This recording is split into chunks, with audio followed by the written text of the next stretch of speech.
So thank you all for coming to the Zen Center today. It's nice to see you again, and thank you all at home for coming. So today we are continuing the 7 series of talks on the Buddha families, or the 5 wisdom energies, and today we're talking about Ratna. So can you remember a time in your life, or multiple times, when you felt so completely satisfied with your life, with yourself, with the world, or with nothing actually, just plain satisfied, but satisfied so deeply that it reached the marrow of your being, a satisfaction that was unshakable? And in these moments, there was no dissolution of this, there was a dissolution of the small sense of me, kind of a break in the agenda of self, the conscious one and the subconscious ones. Kind of like how the clouds part during a storm and you can see the sunlight coming through. And rather than feeling this sort of light, non-existent, what often people think of as empty, you actually feel full and grateful and bounding with rapture, sort of that top of the world feeling.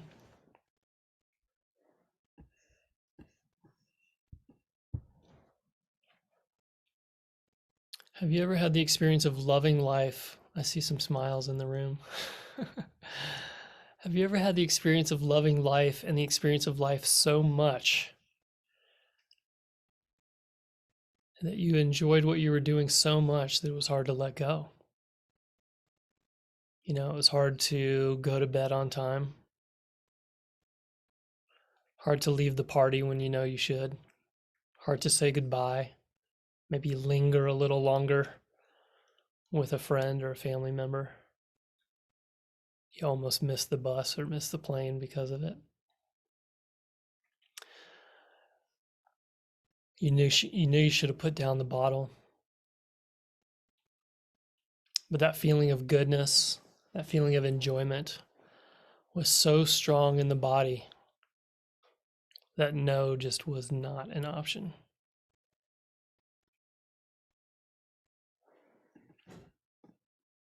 Have you ever felt so completely resourced, so universally gifted, that you wanted to give everything you owned and everything that you've earned away to those in need? Not out of guilt, not in some moment of guilt, you know, when you see some image on TV or in a magazine or something, but just because you just felt so completely rich.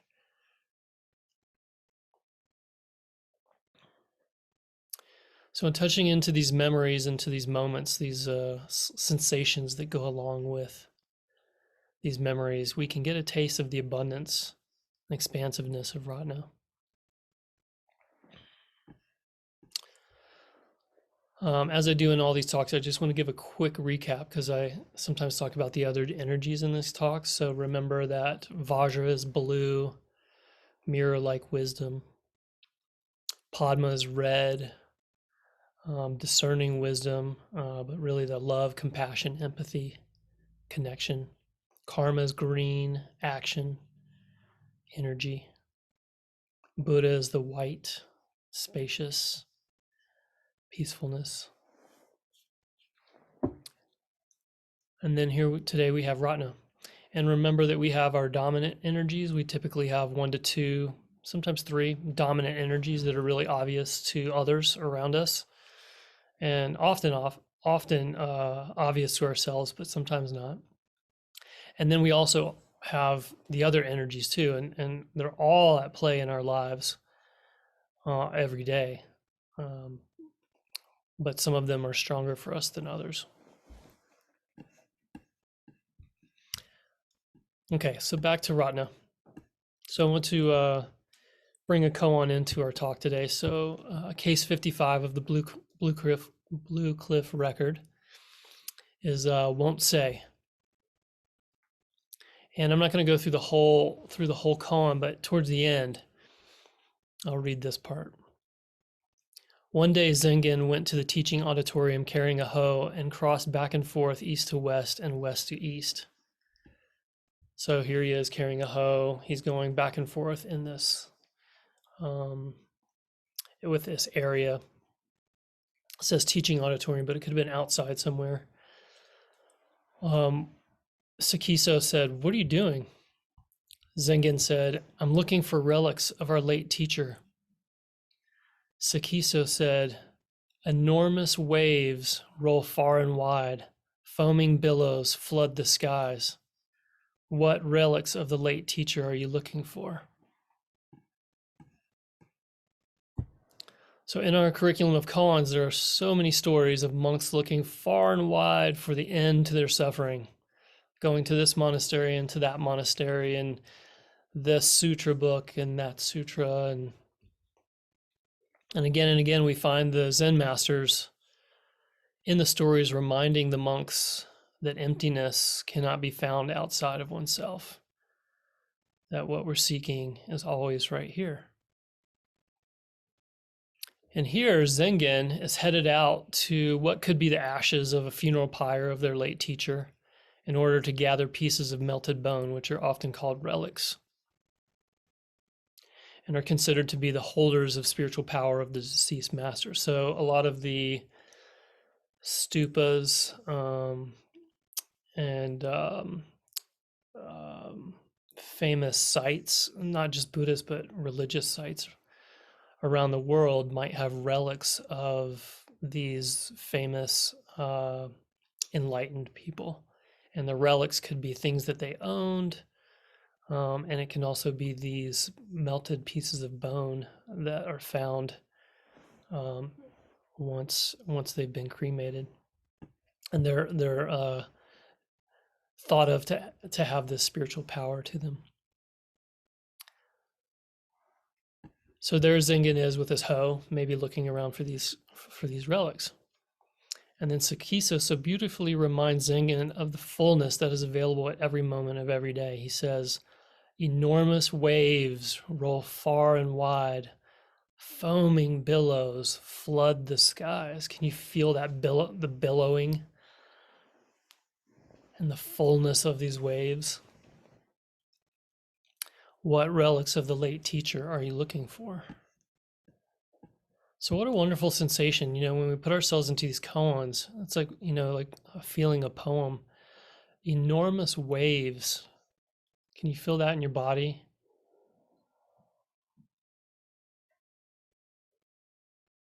Foaming billows.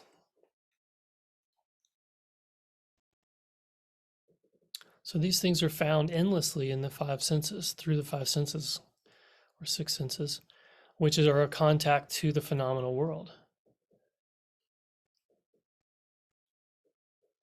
So how abundant this world of form is, and in this form, when we let go of our interpretations of it and absorb into it without separation, we find the relics of our late teacher.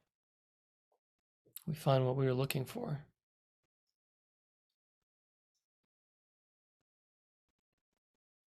So what is this ancient relic that has no beginning and no end? That is our original face, and that is the one hand. Can you taste the abundance of this beautiful world without using your tongue?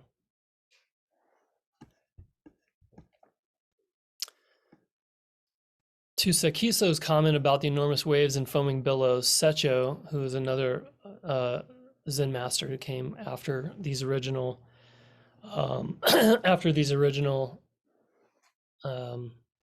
dialogues happened, he in the Blue Cliff record, he makes a comment on each of the koans, and his comment here for this one, right after Sakiso makes his comment, Secho says, "Heavens, heavens!" There's an exclamation point after each time he says heavens. So form is not separate from emptiness, and emptiness not separate from form. When we try to understand emptiness conceptually, and before we have a true experience of it, we often tend toward the feeling or notion of voidness. But Ratna energy, as it manifests naturally and beyond conception, and as it manifests as emptiness, is so full that it makes you jump out of your seat and yell to the universe, "Heavens, heavens!" You know, no hesitation, no barriers, nothing holding back. And I worked as a mountain guide for many years, and people often have that kind of feeling on top of the mountain. Once they reach the end, or they actually come to their knees, and they'll start tearing up because they had wanted something so bad and didn't know if they could do it. But then they end up doing this accomplishment. It ends up being so much more because they're in such a beautiful place, on top of a mountain, just seeing the whole world out in front of you. And in that moment, the self gets really small, but this other aspect of the self gets so big, because there's no separation between what we're experiencing outside of us and what we're experiencing in. It just becomes one experience.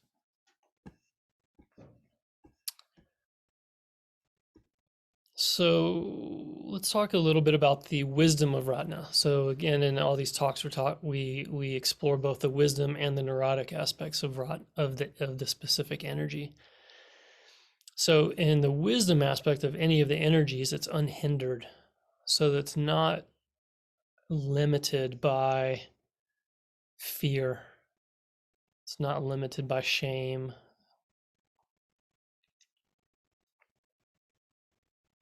It's in its natural functioning. Actually, even fear and shame are natural functioning, but kind of like how a tree can get a knot on it, and that's still its natural functioning to heal around that knot. There's a disease that happened there. There was a conflict that tree went through in that moment, and then had to heal again, right?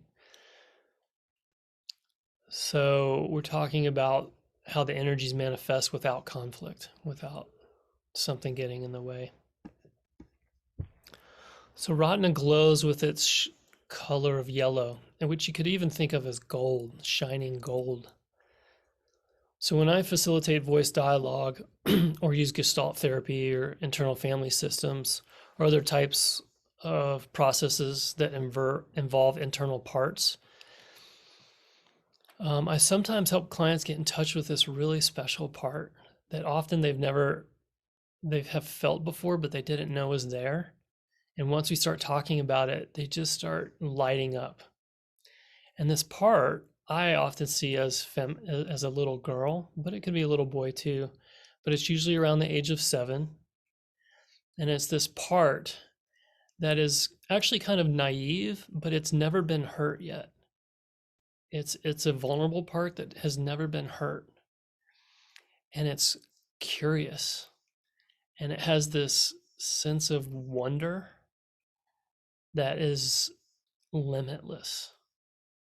So imagine that little girl looking out the window and seeing the beautiful blue sky, and maybe seeing a hummingbird floating around a little bird feeder, or seeing light come through the window and through a prism, and then that light reflecting or refracting around the room and putting these colors, but it moving because maybe there's a little wind, or maybe there's something that's making the light move outside.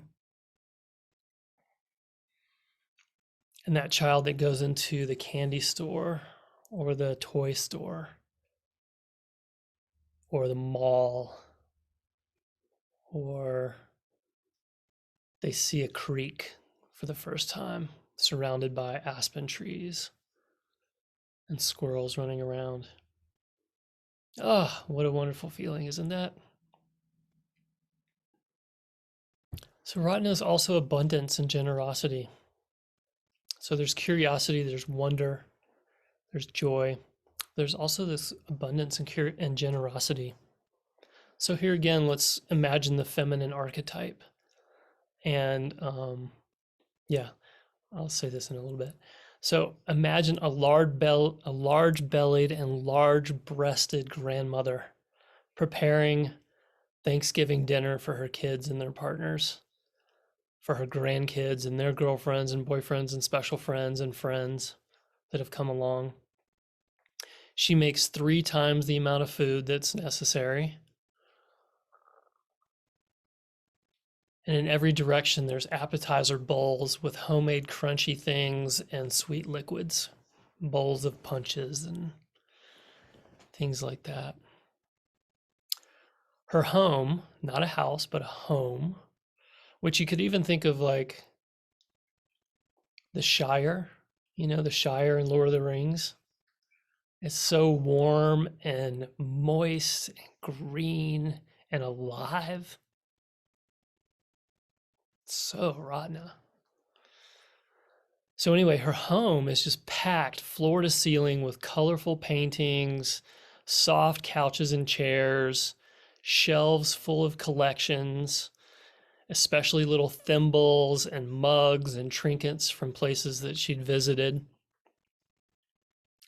The bathrooms smell of rose, and they have that toilet paper that is so soft that when you go try to find it at the grocery store, you can't find it.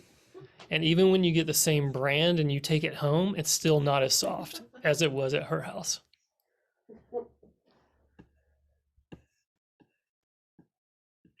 She has earthy plants in the corners to bring life to the corners of the rooms. And there might even be cobwebs, damp cobwebs with happy spiders in places where she can't reach.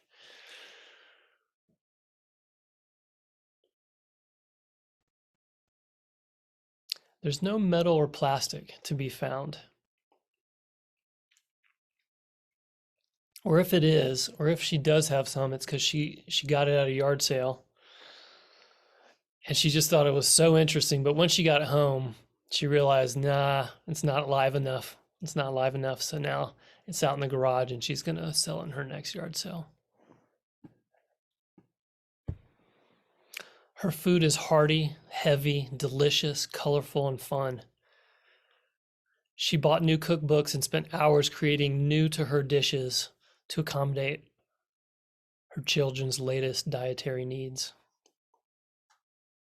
She doesn't understand why someone would choose to refrain from eating at least a few items from the dessert table in order to maintain their slim physique. What? Why? So this is actually my grandma. Doris. Actually, both my grandmother's names were Doris. But this grandmother, this was my mom's mom that I'm talking about. And my favorite thing that she made was fried okra. And she really fried it. I mean, it was black and it was really oily and I loved it. And she had a big old round butt. And when I was a kid, I would just go up to her and just punch her butt. And she would just take it and receive, accommodate. But one Christmas, she actually bought me one of those punching things where you punch it and it goes down and comes back up. I think she had had enough of that.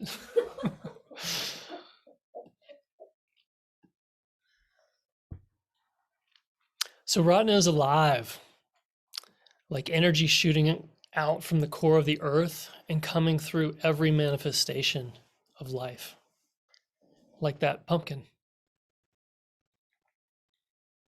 It makes our hands burst open, like in Irene Rockwell's book on the Buddha energy, she talks about African dancing and the hands are just open and the body's moving, but it comes from the belly. The movement is from the belly.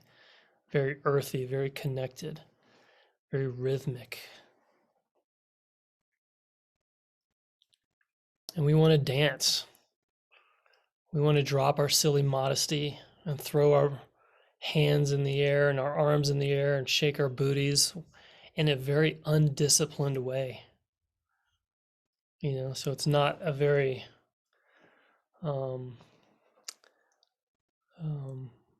Vajra form of dancing, I will say. It's just really alive, like woo! Zorb the Greek is honestly my favorite expression of Ratna energy. If you haven't seen this movie, it was filmed in maybe the 50s, the 60s, something like that. It's black and white, and it's phenomenal. It's a phenomenal movie. This character is Zorba. I mean, he just loves a Turkish cigarette and a good Turkish coffee, and he loves women, and he loves men, and he loves building and chopping things down and putting them back up, and he's challenging people, but he's also willing to cry and feel the down and the failure, which gets us into equanimity. So often when people hear equanimity, they think of this emotionally flat state. And that's not what equanimity is. Equanimity is actually this ability to experience the million tastes as one, and to be able to be with all of it and not reject any of it.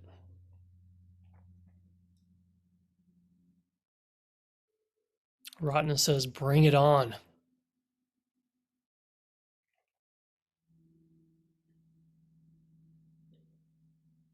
With great joy comes great sadness. But even depression and disappointment have their sweetness to them and have their place. What's to be afraid of? They're just feelings. What gets us in trouble is when feelings turn into thoughts and stories and narratives about the feeling and about what's happening in our life. That's where the real trouble shows up. And then we believe it. Actually, that's where the trouble shows up. As then we believe it. We buy into the narrative. But equanimity holds this space, this large space for all of life to show up in all its many forms, and its painful and beautiful and fun and sad ways. And to just ride all the waves of it, feeling it, showing up. And when we're afraid of it, then we just feel afraid of it. You know, we're going to feel afraid of life, you know. We're going to have fear of feelings at times when they catch us off guard, especially. But then once we notice something's happening in our bodies, then we let go of all those thoughts, of all the narratives, of all the stories, and just come right back to what's happening in our bodies and just be with that and feel it.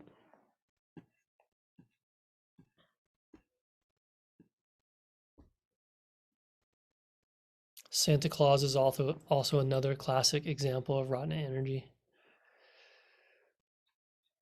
An endless or a bottomless bag of gifts to share with others.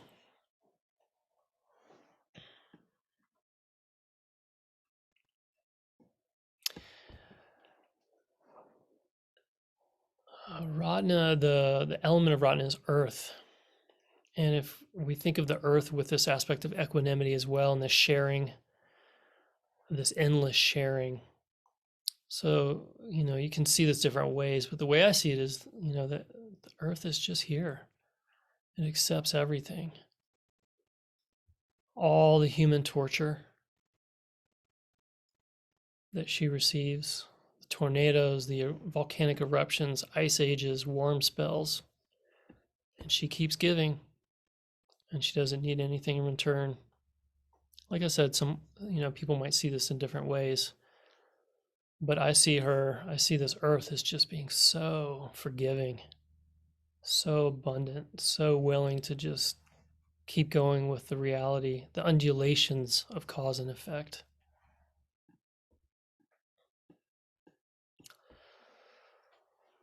So now let's talk about the distorted, constricted, confused, the shadow side. So when Ratna is distorted, its round belly of abundance turns inside out and becomes an insatiable, bottomless pit of need. Nothing can fill it, and it can never experience completeness or wholeness. A hungry ghost is empty, but not in the good empty. Its sense of self is unstable, ephemeral, and again, not in a healthy way. So ephemerality, not having a stuck sense of self, is a good thing in Zen. But at a certain level, in regards to the hungry ghost, it's not a healthy thing. So often we say in spiritual development that you actually have to have an ego first before you can lose one. And so there's a sense of stability of me-ness that has to be there before we can see the emptiness of it. And there are a lot of people actually out there who don't have that sense of stability in me.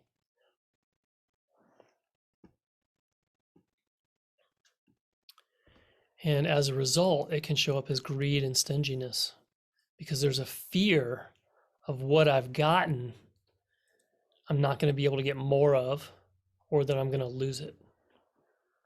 And so there's this fear that shows up, this anxiety around trying to keep it. So I think of Ebenezer Scrooge and also The Wolf on Wall Street, if you've seen that movie. Full of life and also just so greedy and can't get enough to the point where it hurts others.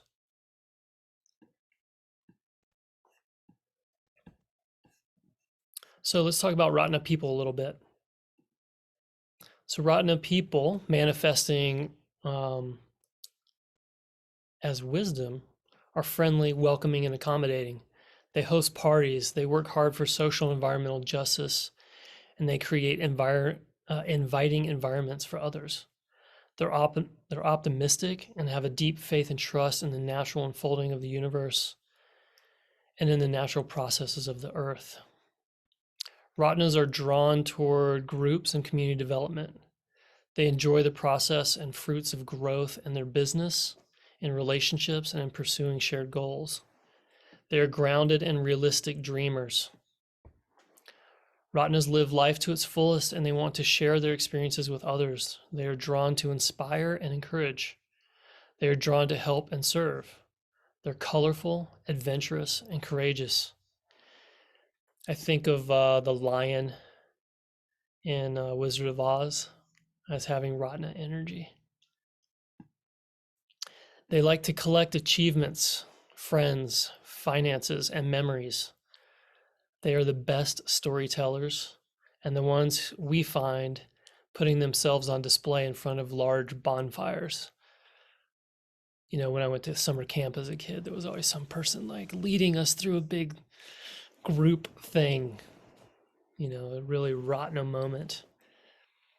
They make us laugh and they entertain us. They offer cheerful music, colorful art, and grand fiction novels. On the flip side, as Ratna distorts, as it comes through the prism of our childhood adverse experiences, our trauma, which show up as protective behaviors and incorrect, inaccurate beliefs. Ratna people try to fill that empty feeling in their solar plexus and in their bellies with food, television, video games, drugs, alcohol, sex, gambling, other people, and online shopping. They attempt to overcompensate for their deep feeling of shame and not good enoughness with vanity and physical cosmetics, working out and growing big muscles, becoming rich, gaining power and fame, and getting the latest, biggest thing. Wounded Ratna can show up as arrogance and grandiosity. They can have a need to be admired by others and sometimes simply a need to be seen and heard and acknowledged. They can be emotionally unstable, impulsive, and undisciplined. They can be larger than life, but too much larger, like too large, so that it works like a boomerang and life comes back around and puts them in their place in a really painful way, which can look like Janis Joplin, Jimi Hendrix, Kurt Cobain, who all died at age 27 and who are all had a lot of Ratna energy. Many superstar performers have a need to be loved by as many people as possible, but is often never enough. They get it, and then they realize it wasn't the thing that was going to satisfy that gaping hole that's usually right around here. When people talk about it in therapy, they talk about that hole somewhere right in here that feels like a black hole, that feels like it's sucking in. Ratnas can be challenged by space. As soon as there's space, they fill it again. So you know that move that a lot of us do where we go to the closet like, okay, I'm going to thin it out, or I'm going to take stuff out of my house. And then like a month later, it's like all back in there again. You know, we take stuff to the thrift store and then before you know it, we're back on Amazon or we're like whatever. And, you know, the space is filled again. Credit cards might be maxed out.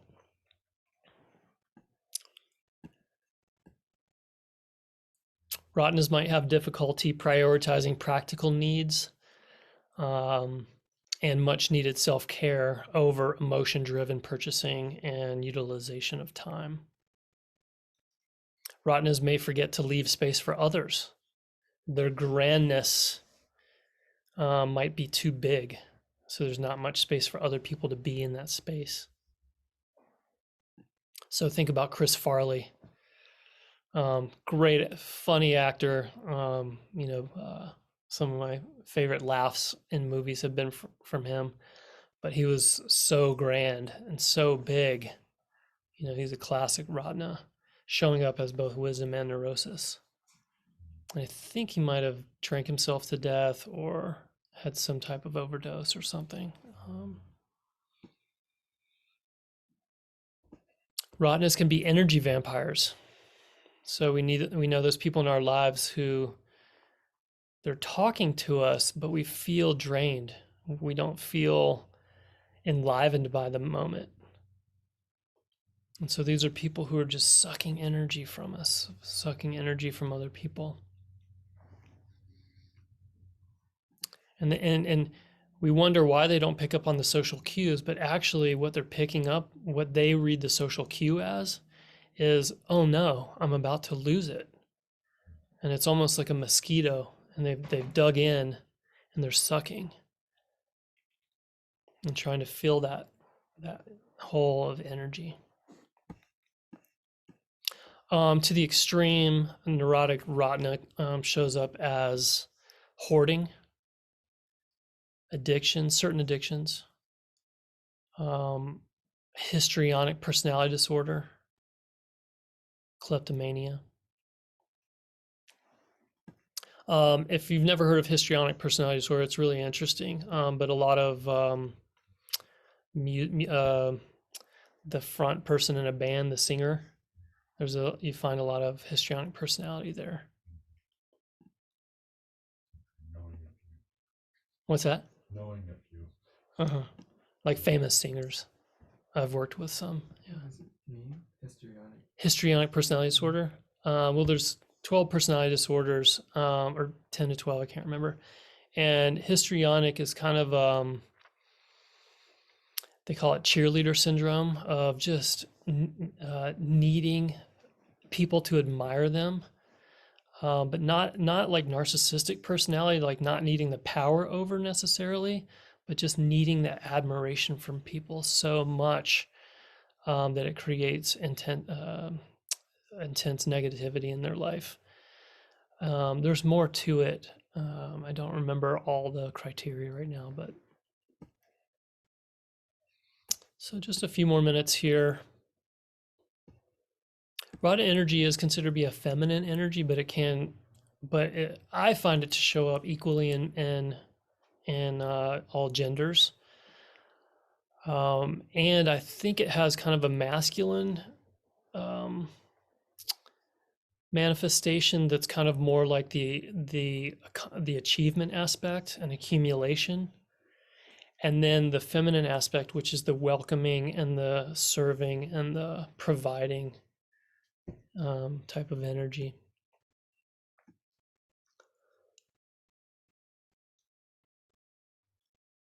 So accessing Ratna energy. In Zazen, we can allow the full spectrum of experience to arise in the body. We can allow the body to shake, jitter, jiggle, burp, fart, doze off, smell of armpit, and scream when the scream needs to come.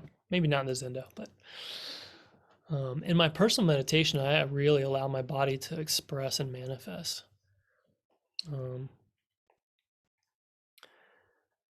There's no need to be afraid of what this body needs to express.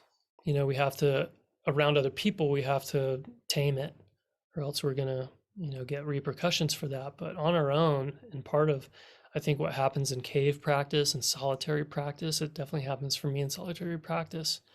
This body needs to work through whatever's in the subconscious. So allowing all that energy to come forth and present itself, it lets our karmic binds unbind.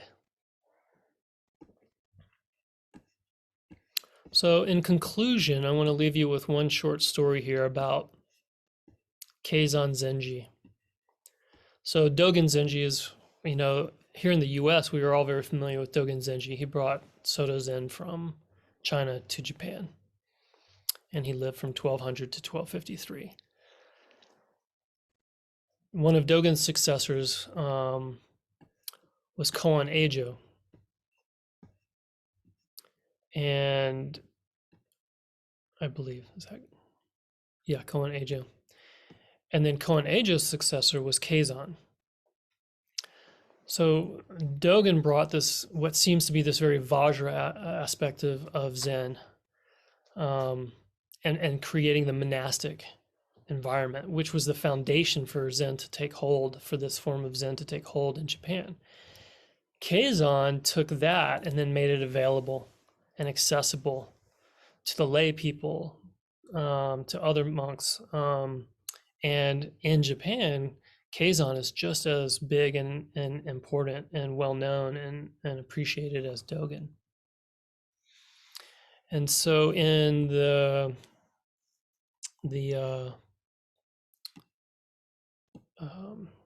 transmission of light, the record of transmission of light, which was written by Keizan, which is the accumulation of the story, the enlightenment stories, or the transmission stories of from the Buddha all the way to Dogen and Koan Ejo. So there's a book of these, and this is one of the books that we study of koans in our lineage in the curriculum. Keizan presents the koan and then gives a teisho and then gives a verse at the end. So I just want to share a short part of one of the koans and the verse. So this is the 41st ancestor, the Chinese master Tonggan Guangxi. Actually, I'll just read the verse. So this is the verse that Keizan said for this master. The light of the mind moon and colors of the eye flower are splendid, shining forth and blooming beyond time. Who can appreciate them? So I love this. It's a mix to me. I see Ratna, Vajra, and Buddha coming all together. And one of the ways that I see Ratna especially is this opportunity, and actually all of these energies, when we look at our behaviors, is this opportunity to start with form and move towards emptiness. We can also start in emptiness and move towards form, because they're ultimately not separate, but they do have these different experiences of them. And in this verse, Keizan is giving us all kinds of form, the light of the mind moon, the colors of the eye flower, splendid, shining forth, blooming beyond time. Who can appreciate them? So this who brings us right back, takes us right into emptiness. What is this who that's experiencing all of this stuff? So just a reminder that, we're not diagnosing ourselves in some negative way. These are opportunities to take a look at our karma, our karmic patterns, to acknowledge our strengths and our confusion. Because as much as we want to have that emptiness and live from that place of spacious awareness, it's our karma that pulls us back like a rubber band into our neurotic confusion. So it's important that we work through this karma, because that karma then actually frees us to stay open, to stay spacious, to stay abundant and giving, and have gratitude for our lives, which is Ratna as well. So thank you all. Thank you all for listening today, and have a wonderful week.